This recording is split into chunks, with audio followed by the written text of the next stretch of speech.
Bonjour, aujourd'hui nous abordons le second chapitre de Shmuel Bet, un long chapitre. Et dès le début de ce chapitre, après la mort de Shaoul, qui a beaucoup attristé David, David se demande comment agir. Est-ce que maintenant il est officiellement le roi? Et il interroge à cet effet les Urim et Thummim. Ceux-ci lui répondent oui, tu dois te diriger vers la ville de Hebron.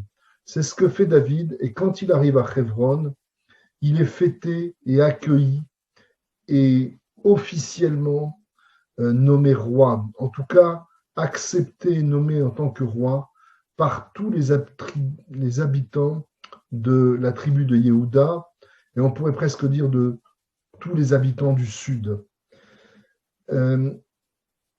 Et en parallèle, Avner, le général, le chef d'état-major de Shaoul, qui est maintenant mort, se révèle comme le successeur en quelque sorte de Shaoul, en tout cas celui qui décide pour le nord d'Israël, pour ce qui est le futur royaume d'Israël. Et Avner nomme en tant que roi, après l'avoir installé à Machanaïm, le fils de Shaoul, Ishboshet.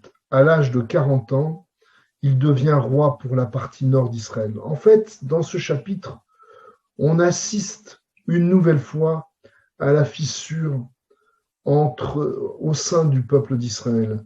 D'un côté, au nord, Ishboshet règne pendant 7 ans et 6 mois. Il règne progressivement sur tout le territoire du nord, tandis que David règne sur Yehuda pendant cette période de 7 ans et 6 mois sur le sud d'Israël. On a là toujours cette fissure ancestrale, on pourrait dire, entre les enfants de Yaakov, Yosef d'un côté et les autres frères de l'autre. Cette fissure qui a duré jusqu'à Shaoul et David, mais qui ne s'est pas matérialisée au travers de deux royaumes, eh bien, elle apparaît ici dans ce chapitre. Et dans cette guerre, puisqu'il faut parler de guerre fratricide, il y a des manifestations qui vont jusqu'au chef d'état-major, puisque au cours de ce chapitre, on nous raconte que Yoav, le chef d'état-major de David, son neveu, rencontre à plusieurs occurrences Avner, et il y a des face-à-face qui sont meurtriers et qui enveniment encore les rapports entre les camps opposés, ceux des descendants de Shaoul et celui de David. Rappelons que logiquement, Jonathan avait fait un pacte avec David. Jonathan, c'est le fils aîné de Shaoul.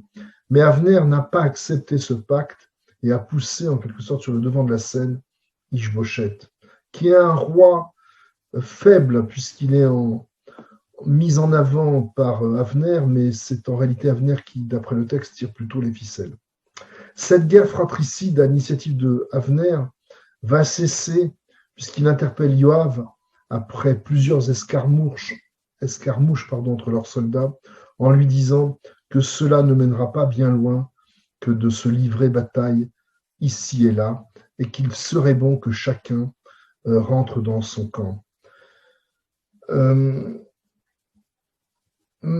Cette tension se poursuit de temps en temps, et ainsi Avner va avoir un combat frontal avec Assaël, le jeune frère de Yoav, combat au cours duquel Assaël va périr.